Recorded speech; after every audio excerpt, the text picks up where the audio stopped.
बच्चों, कैसे हो आप लोग। आई होप कि आप लोग बहुत ज़्यादा अच्छे होंगे और मैं भी बहुत ज़्यादा अच्छी हूँ। तो बच्चों, आज हम लेकर आपके लिए एक और नया टॉपिक जो क्लास 5 की हिंदी की बुक का चैप्टर नंबर 10 है। इसका नेम है नारी शक्ति की प्रतीक। यानी कि इस पार्ट में हमें बताया जाएगा कि नारी जो शक्ति होती है वो कितनी अच्छी होती है। कुछ लोग ऐसे बोलते हैं कि नहीं, जो लड़का होता है वही कुछ कार्य कर सकता है, लड़कियाँ नहीं कर सकती हैं। तो ये सब क्या है, बिल्कुल गलत है। लड़का लड़की क्या होते हैं, एक समान होते हैं, और जो लड़का कर सकता है वो लड़की भी कर सकती है। तो आज हम इस पार्ट में यही पढ़ने वाले हैं। मेरे वीडियो को स्टार्ट करने से पहले आप चैनल को लाइक करें, सब्सक्राइब करें और ज़्यादा से लोगों को शेयर करें। तो स्टार्ट करते हैं अपनी वीडियो को। सबसे पहले लिखा है पाठ का सार। तो हम सबसे पहले क्या पढ़ेंगे, पाठ का जो सार है वो पढ़ेंगे। तो ठीक है, मैं पढ़ रही हूँ, आप लोग सुनना, ठीक है। बाद में हम इस चैप्टर क्वेश्चन आंसर कंप्लीट करेंगे। तो प्रस्तुत पाठ में छात्रों ने प्रस्तुत पाठ में नारी शक्ति का वर्णन किया गया है। यानी कि इस पाठ में किसको बताया गया है, नारी शक्ति के बारे में हमें बताया गया है। हमारे देश में अनेक महिलाओं ने साहस का परिचय दिया है। यानी कि हमारे देश में क्या है, बहुत सी महिलाएं ऐसी हैं जिन्होंने अपनी साहस दिखाया है, अपनी वीरता का परिचय दिया है। इसमें से रानी लक्ष्मीबाई भी हमें एक प्रतीत होती है, ठीक है। तो एक विदेशी महिला भगिनी निवेदिता स्वामी विवेकानंद से प्रभावित होकर भारतीय महिलाओं को शिक्षित करने भारत आई। यानी कि ये तो आप लोग जानते होंगे कि अपने देश के लिए हर कोई सब करने के लिए तैयार हो जाता है। अपने देश के लिए इंसान कुछ भी कर सकता है, लेकिन दूसरों के देश के लिए हर कोई नहीं करता, ठीक है। तो एक ऐसी महिला थी, ठीक है, जिसने क्या है, अपने देश को छोड़कर दूसरे देश के लिए बहुत कुछ किया, ठीक है। जिसका नाम था भगिनी निवेदिता। इन्होंने किससे प्रभावित होकर कार्य किए थे, स्वामी विवेकानंद से प्रभावित होकर उन्होंने क्या किए थे, बहुत सारे कार्य किए थे। उन्होंने भारत में अपनी मातृभूमि के दर्शन किए हैं। यानी कि उनकी मातृभूमि के दर्शन उन्होंने कहाँ से किए हैं, भारत से किए हैं। उन्होंने भारत को ही अपनी मातृभूमि माना है और भारत की बेटी बनकर स्वतंत्रता आंदोलन में क्रांतिकारियों की भूमिका निभाई। यानी कि उन्होंने कहा कि मैं जो लड़की हूँ, कहाँ हूँ, भारत की बेटी हूँ और भारत के लिए मैं कुछ भी कर सकती हूँ। इनका पूरा नाम मार्गरेट एलिजाबेथ नोवेला था। इनका जो पूरा नाम था क्या था, मार्गरेट एलिजाबेथ नोवेल था। इन्होंने कलकत्ता में एक स्कूल प्रारंभ किया जहाँ लड़कियों को पढ़ाने के साथ साथ उन्हें मिट्टी का काम, चित्रकारी का काम सिखाया। यानी कि आप लोग जानते हो कि स्कूलों में पढ़ाई तो होती ही है, इनके अलावा उन्होंने बच्चों को क्या सिखाया, मिट्टी का कार्य कैसे करते हैं, चित्रकारी कैसे करते हैं। इन्होंने कलकत्ता में महामारी फैली तो डोली बनाकर दिन रात भूख प्यास की चिंता किए बिना रोगियों की चिकित्सा, सेवा, सफाई आदि कार्य किए। जब अंग्रेजों का भारतीय पर बर्बरतापूर्ण व्यवहार देखा तो पूरी ताकत के साथ भारत की आज़ादी का समर्थन किया। वे भारतीय नारियों से बहुत प्रभावित थी। 44 वर्ष की अल्पायु में उनका देहांत हो गया। देहांत यानी कि स्वर्गवास हो गया, वो चल बसी। ये किस लिखा था, भगिनी निवेदिता ने अपने बारे में लिखा था। अब हम पढ़ेंगे पाठ को।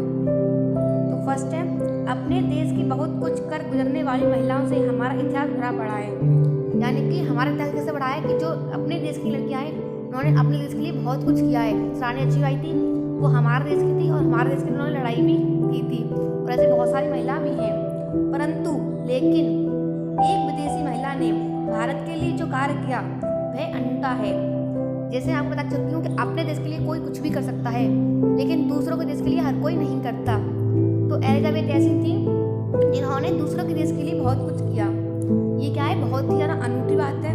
और अनूठा यानी कि अनोखा, बहुत ही ज़्यादा स्पेशल बात है। भगिनी निवेदिता स्वामी विवेकानंद से प्रभावित होकर उनके आह्वान पर भारत की महिला को शिक्षित करने के लिए भारत आई थी। यानी कि उनकी जो भेंट हुई थी वो किससे हुई थी, स्वामी विवेकानंद से हुई थी। उन्होंने उनके कहने पर वो कहाँ आई थी, भारत आई थी, और भारत की जो महिलाएं थी उनको क्या किया था, शिक्षित किया था। उनका जन्म आयरलैंड में हुआ। इनका जो जन्म था कहाँ हुआ था, आयरलैंड में हुआ था। परंतु उन्होंने भारत भूमि में अपनी मातृभूमि के दर्शन किए और भारत की बेटी बनकर स्वतंत्रता आंदोलन में क्रांतिकारी भूमिका निभाई। ठीक है, आपका एक पैराग्राफ कंप्लीट हो चुका है। अब करेंगे इसका शब्दार्थ। तो विदेशी यानी कि दूसरे देश की, यानी कि फॉरेन। अनूठा यानी कि अनोखा, स्ट्रेंज। आह्वान यानी कि पुकार या कॉलिंग। शिक्षित यानी कि पढ़ी लिखी, यानी कि लिटरेट। अब पढ़ेंगे हम सेकंड पैराग्राफ। उनका पूरा नाम मार्गरेट एलिजाबेथ नोवेल था। उनके पिता का नाम सैमुअल रिचमंड नोवेल व माँ का नाम मैरी इसाबेला था। जैसा आप लोग जानते हो, आपको ये नाम क्या सुनने बहुत ज़्यादा अजीब लग रही होंगी, क्योंकि हमारे ये इंडिया की नहीं थी, ये बाहर की थी, फॉरेन की थी। तो फॉरेन के जो नेम होते हैं वो ऐसे ही होते हैं, ठीक है। तो इनके जो नेम्स है वो थोड़े डिफरेंट है, ओके। बचपन में ही इनके माता पिता का देहांत हो गया था, यानी कि इनके माता पिता थे वो इनके बचपन में ही गुजर गए थे, ठीक है। इनका लालन पालन नाना हैमिल्टन द्वारा किया गया था, और इनके जो नानू थे, नाना जी थे, उनका नाम था हैमिल्टन। तो इनका जो पालन पोषण था वो किसने किया था? हैमिल्टन ने किया था। हैमिल्टन आयरलैंड के स्वतंत्रता आंदोलन के प्रमुख सूत्रधारों में से एक थे। मार्गरेट की शिक्षा लंदन चर्च के आवासीय विद्यालय में हुई थी। इनकी शिक्षा कहाँ हुई थी? लंदन में हुई थी। मार्गरेट को शिक्षण का कार्य अच्छा लगता था, अतः वह 17 वर्ष की उम्र में ही एक विद्यालय में पढ़ाने लगी। आप लोग जानते हो कि इतनी छोटी उम्र में कोई नहीं पढ़ाता है, बट इनका जो रुचि थी वो किसमें थी? टीचिंग में इनकी रुचि थी। तो ये क्या 17 वर्ष की थी तब से ही स्कूल में पढ़ाना इन्होंने चालू कर दिया था। वह स्वयं द्वारा विकसित पद्धति से शिक्षा दिया करती थी, यानी कि वो क्या ऐसे नहीं जैसे हमने बुक्स पढ़ा दी और उन्होंने पढ़ ली, वो कुछ अपनी जो नॉलेज थी, अपनी जो अंदर से निकली हुई जो भाव थे वो उनको बच्चों को सारे क्या करती थी? प्रकट करती थी। और जो उन्होंने इस दुनिया में जो भी सीखा है, उन्होंने अपने बलबूते पे जो किया है वो सब बच्चों को बताया करती थी। धर्म में रुचि होने के कारण चर्च की गतिविधियों में भी भाग लेती थी, और उनका जो मन था वो धर्म के अंदर भी था। तो जैसे कि चर्च होता है, जो फॉरेन लोग होते हैं तो मंदिर होता है, उसको बोलते हैं हम चर्च। तो वहाँ पे भी जो कार्यक्रम हुआ करते थे उनमें क्या लेती थी? रुचि लेती थी, तथा अधिकांश समय अध्ययन मनन एवं सत्य की खोज में ही लगाती थी। सत्य की खोज यानी कि किसी भी बात में इनको अच्छा लगता था, उनकी जो बात है वो खोज होती है। जैसे आपने उनसे कुछ भी बोला, उनको समझ में नहीं आया, तो क्या उनको तर्क वतर्क करने की भी आदत थी, क्योंकि वो क्या चाहती थी कि उन्हें जितना जाना हो सके उतनी उनको नॉलेज मिले। अब हम चलते हैं नेक्स्ट पेज पर। इस पैराग्राफ में सबको शब्दार्थ है देहांत यानी कि निधन, निधन यानी कि डेथ। सूत्रधार यानी कि नायक या प्रमुख नेतृत्वकर्ता, इसको बोलते हैं इंग्लिश में लीडर या हीरो। चर्च यानी कि ईसाइयों का पूजा स्थान, इसको बोलते हैं हम चर्च। शिक्षण यानी कि पढ़ाना यानी कि टीचिंग। पद्धति यानी कि तरीका, इसको इंग्लिश में क्या बोलेंगे हम? सिस्टम या मेथड। गतिविधि यानी कि क्रियाकलाप, एक्टिविटी। अधिकांश यानी कि बहुत, अ लॉट ऑफ। अब हम पढ़ेंगे थर्ड पैराग्राफ। तभी एक घटना घटी, क्या घटी? एक घटना घटी जो उनके जीवन को एक नया मोड़ देने वाली थी, यानी कि कैसी घटना घटी थी जिसने इनके जो जीवन था उसको पूरा ही बदल दिया था। एक सन्यासी का लंदन में आगमन हुआ, यानी कि एक सन्यासी था जो भारत का ही था, उसका लंदन में क्या हुआ? आना हुआ। नाम था स्वामी विवेकानंद। स्वामी जी शिकागो के विश्व धर्म सम्मेलन में ख्याति अर्जित कर अपने कुछ मित्रों के आग्रह पर इंग्लैंड आए थे। मार्गरेट की स्वामी जी से प्रथम भेंट यहीं हुई थी। कहाँ हुई थी? इंग्लैंड में हुई थी। मार्गरेट ने स्वामी जी के प्रवचन सुने, वाद विवाद, तर्क वितर्क किया और अपने आप को पूर्ण संतुष्ट कर लेने के उपरांत ही उन्होंने स्वामी जी को अपना आदर्श चुना और स्वामी जी के आग्रह पर उसने भारत आना तय कर लिया। भारत आकर वो अत्यधिक प्रसन्न हुई। वे गंगा के किनारे बेलूर मठ की एक कुटिया में 2 अन्य अमेरिकन महिलाओं के साथ रहने लगी, जो स्वामी जी की शिष्याएं थीं। यानी कि जो 2 लड़कियां थी, औरत थी, वो कहाँ की थी? अमेरिका की रहने वाली थी, लेकिन वो कहाँ रहती थी? गंगा के किनारे पर रहती थी। और जो क्या थी? स्वामी विवेकानंद जी की क्या थी? शिष्या थी, ठीक है। स्वामी जी ने मार्गरेट को नया नाम निवेदिता दिया और आग्रह किया कि वह भगवान व भारत माता के चरणों में अपना जीवन अर्पित करें। क्या कहा? कि उनका जीवन है वो कहाँ अर्पित करें? भगवान और माता के चरणों में, यानी कि कौन सी माता? भारत माता के चरणों में अपना जीवन क्या करें? अर्पित करें।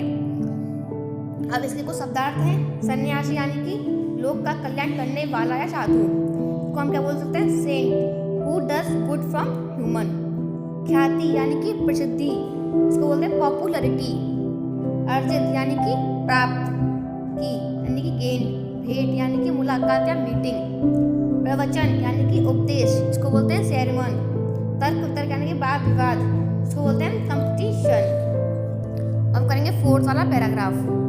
तो भगिनी निवेदिता ने विवेकानंद के उपदेशों को जन जन तक पहुंचाने के कार्य करने के साथ साथ कलकत्ता में लड़कियों का एक स्कूल भी आरंभ किया। स्कूल आरंभ करना यानी कि स्कूल खोला।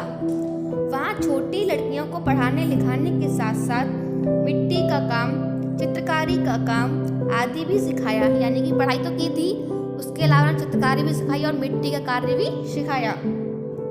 जब कलकत्ता में महामारी फैली तो निवेदिता ने टोली बनाकर दिन रात भूख प्यास की चिंता किए बिन रोगियों की चिकित्सा, सेवा, साफ सफाई आदि कार्य पीड़ितों की मदद की।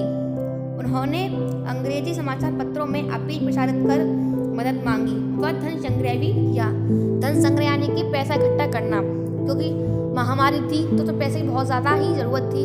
जैसे कि अब के समय में चल रही है कोरोना की महामारी, ऐसी कुछ टाइम पहले कलकत्ता में भी कोई महामारी आई हुई थी, जिसमें जो एलिजाबेथ थी उन्होंने बहुत ज़्यादा रोगियों की, मरीजों की क्या की थी, बहुत ज़्यादा मदद की थी।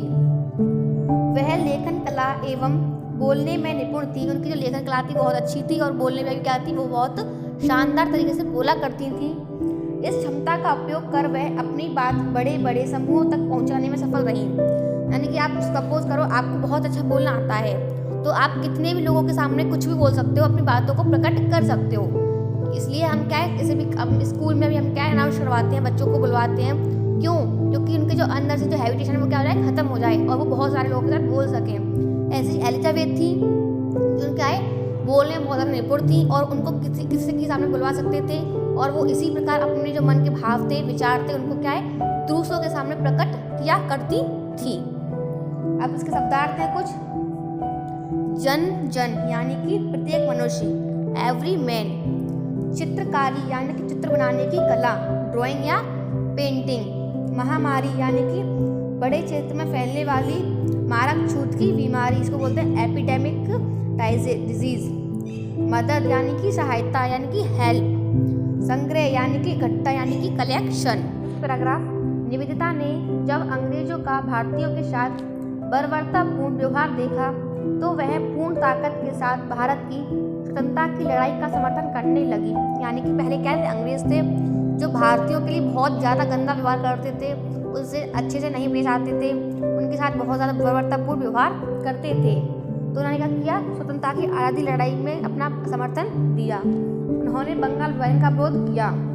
उन्होंने जगदीश चंद्र बोस की उपलब्धियां विश्व पटल पर रखी और महर्षि अरविंद के जेल जाने के बाद उनके कर्मयोगी पत्र के लिए संपादकीय लिखने का कार्य भी करने लगी। यानी कि संपादकीय होता है कि न्यूज़पेपर लिखना भी उनका क्या था, एक कार्य था। अब हम चलेंगे 6 पैराग्राफ पर। अब उन्हें भारतीय स्त्रियां अधिक प्रभावित करती थीं। उनमें लज्जा, विनम्रता, स्वाभिमान, सेवा भाव, निष्ठावान, ममत्व आदि की प्रतिमूर्ति दिखाई देती थी। वह समय समय पर महिलाओं को लक्ष्मीबाई, अहिल्याबाई के वीरतापूर्वक कार्यों को भी याद दिलाती थी। उनकी दृष्टि जाति, प्रांत व भाषा आदि से ऊपर थी। भगिनी निवेदिता ने भारत को अपनाने के बाद कभी भी अनुभव नहीं होने दिया कि वह एक विदेशी हैं। उन्होंने भारत के लिए जो किया उसे कोई अन्य नहीं कर सकता। वह भी स्वामी जी की तरह ही 44 वर्ष की अल्पायु में नीचे उद्धृत वेद की पावन ऋचाओं का वे सदैव स्मरण करती हुई संसार से विदा हो गईं। तो उन्होंने क्या लिखा हुआ था, असतो माँ शतगम्य, तमसो माँ ज्योतिगम्य, मृत्योर्मा अमृत गम्य। आपका चैप्टर कंप्लीट हो चुका है। अब इस पैरा पे कुछ शब्दार्थ हैं जिसको हम पढ़ने जा रहे हैं। तो स्वाभिमान यानी कि स्वयं पर अभिमान, प्राइड ऑफ हिमसेल्फ। भागिनी यानी कि बहन, सिस्टर। निष्ठावान यानी कि समर्पित, लॉयल। अल्पायु यानी कि छोटी आयु, अर्ली एज। उद्गत यानी कि लिखी हुई, रिटर्न। पावन यानी कि पवित्र, होली। स्मरण यानी कि याद, मेमोरी। अस्तो यानी कि असत्य यानी कि फॉल्स या रॉन्ग। तमसो यानी कि अंधकार, डार्कनेस। ज्योतिगम्य यानी कि प्रकाश की ओर गमन करें, तो टू मूव टुवर्ड्स लाइट। मृत्योर्मा यानी कि मृत्यु से, तो फ्रॉम डेथ। तो आपका चैप्टर कंप्लीट हो चुका है। तो हम करेंगे पार्ट पर आधारित प्रश्न, यानी कि पार्ट से हमें कुछ प्रश्न पूछे जाएंगे, हमें इनका क्या देना है, आंसर देना है। तो सबसे पहले सोचें और बताएं। तो फर्स्ट है, भागिनी निवेदिता किस देश से भारत आई थी? तो बच्चों ये आई थी इंग्लैंड देश से। सेकंड है मार्गरेट का पूरा नाम क्या था? तो इनका पूरा नाम मार्गरेट एलिजाबेथ नोबेल था। थर्ड है भगिनी निवेदिता का जन्म कहाँ हुआ था? तो इनका जन्म आयरलैंड में हुआ था। फोर्थ है मार्गरेट को नया नाम निवेदिता किसने दिया? तो किसने दिया था? स्वामी विवेकानंद ने दिया था। फिफ्थ है मार्गरेट की किस सन्यासी से भेंट हुई? तो उनकी किससे भेंट हुई थी? सन्यासी था कौन? स्वामी विवेकानंद जी से हुई थी इनकी भेंट। अब है लिखें, रिक्त स्थानों की पूर्ति करें। तो हमें क्या है, ऊपर बॉक्स दे रखा है, इससे हमें हेल्प चाहिए, हमें इनमें से छाट कर क्या है शब्द भरने हैं। तो क इनका लालन पालन नाना हैमिल्टन द्वारा किया गया। ख बचपन में ही इनके माता पिता का देहांत हो गया। ग भगिनी निवेदिता का जन्म आयरलैंड में हुआ, परंतु उन्होंने भारत भूमि में अपनी मातृभूमि के दर्शन किए। घ मार्गरेट को शिक्षण का कार्य अच्छा लगता था। और ड उन्होंने बंगाल विभाजन का विरोध किया। अब है सही उत्तर का क्रमानुसार छाटकर कोष्टक में लिखें। क भगिनी निवेदिता किससे प्रभावित हुई? तो किससे हुई थी? स्वामी विवेकानंद से हुई थी। तो क्या है इसमें? स। ख कर्मयोगी पत्र के संपादक थे, तो कौन थे? महर्षि अरविंद। तो इनका आएगा द। ग 17 वर्ष की उम्र में भगिनी निवेदिता ने कार्य प्रारंभ कर दिया। कौन सा? पढ़ाने का काम करना। तो इसमें है स। घ भगिनी निवेदिता का जन्म हुआ था कहाँ? आयरलैंड में। तो इसमें है द। स्वामी विवेकानंद ने ख्याति अर्जित की किसकी? शिकागो के विश्व धर्म सम्मेलन में। इसमें आएगा स। अब है भगिनी निवेदिता के माता पिता का क्या नाम था?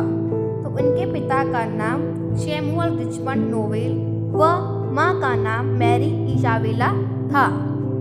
भगिनी निवेदिता ने भारत देश के लिए कौन कौन से कार्य किए? तो उन्होंने कौन कौन से कार्य किए थे? उन्होंने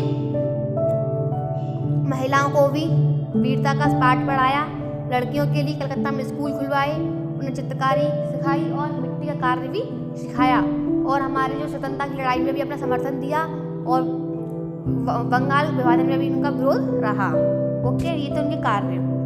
भगिनी निवेदिता को भारतीय महिलाओं की कौन कौन सी विशेषताओं ने सर्वाधिक प्रभावित किया? तो कौन कौन सी थी? उनमें लज्जा, विनम्रता, स्वाभिमान, सेवा भाव, निष्ठा भान, ममत्व आदि की प्रतिमूर्ति ने उनको क्या किया था? प्रभावित किया था।